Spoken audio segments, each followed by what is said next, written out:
میرے نبی پاک نے فرمایا 3 کام کرو تمہیں فائدہ ہوگا۔ حضرت عبدالرحمن ابن عوف فرماتے ہیں میں نے اس کا تجربہ کیا اس حدیث کا،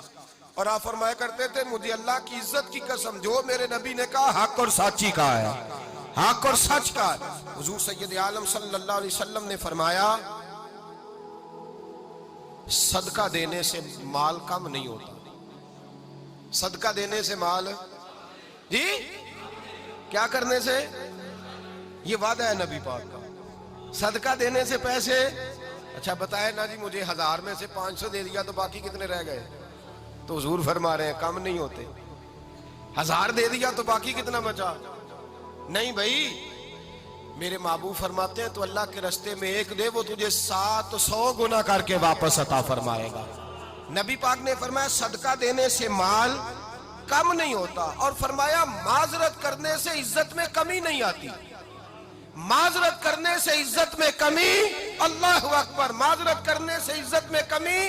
اور حد کر دی میرے حبیب نے، فرمایا تو رب کی رضا کے لیے عاجزی کر، تیرے نبی کا وعدہ ہے اللہ تجھے عزت عطا فرما دے گا، تو جھک جا اللہ کی رضا، عاجزی اختیار کر، سادگی اختیار کر، سادگی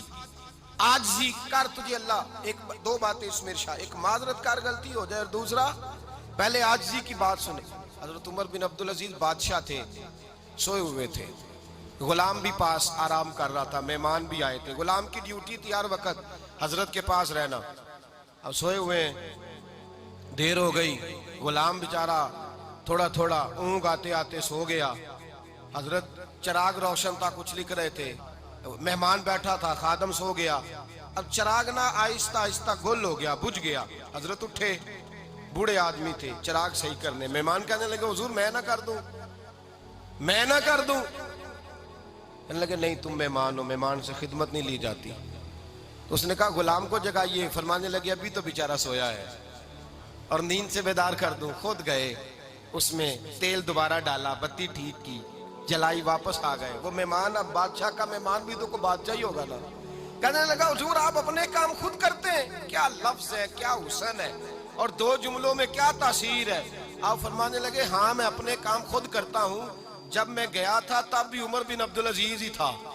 اور جب چراغ صحیح کر کے واپس آیا ہوں تو پھر بھی عمر بن عبدالعزیز ہی ہوں، میرے اندر کوئی تبدیلی آئی، میں وہی ہوں جو گیا تھا۔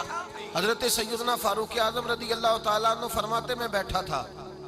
اور ابھی 3 دن ہوئے تھے نبی پاک صلی اللہ علیہ وسلم کے وصال ظاہری کو، میں بیٹھا ہوا تھا، 2-3 بچیاں آ گئی، اور حضرت ابوبکر صدیق رضی اللہ تعالیٰ عنہ کے سامنے آ کے بیٹھ کے رونے لگی، جناب صدیق اکبر رضی اللہ تعالیٰ عنہ کا بچیوں روتی کیوں ہو؟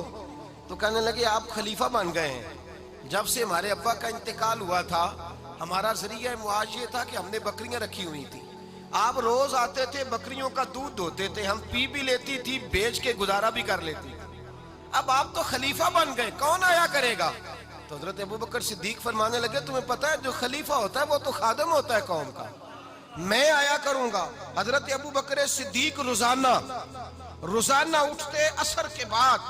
اور جاتے، خلیفہ ہونے کے باوجود ان بچیوں کی بکریوں کو پکڑتے، دودھ دھوتے، ان کے گھر میں دے کے آتے۔